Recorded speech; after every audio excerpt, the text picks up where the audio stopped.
today, We will be reading some stories you guys sent. So we will read for us. this And story. I'm going to react.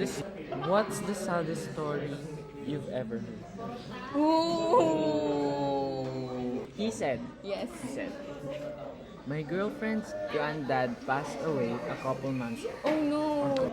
Her grandma is old and has been slowly losing her short-term memory. So, her grandma is old. and then her grandpa just died. Yeah, that's so sad.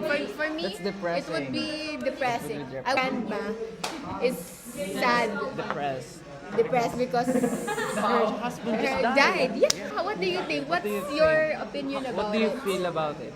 I don't know.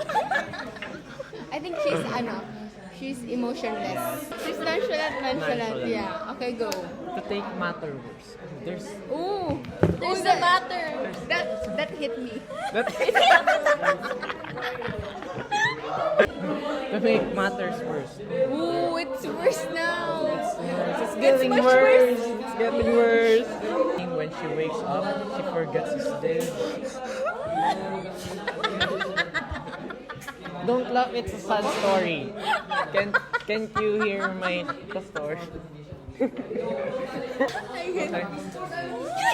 Ayan. Oh, she forgets he's dead. The grandma forgets that her husband is dead. Bye. Bye.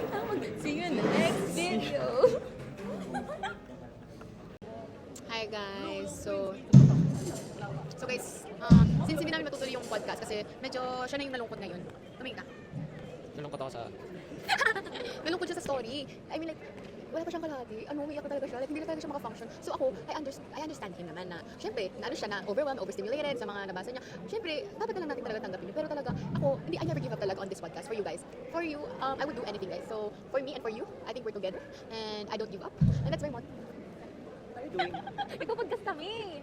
Podcast namin. So yeah. And this is the guest. Hi. Yeah. So, ayun, for me and for you,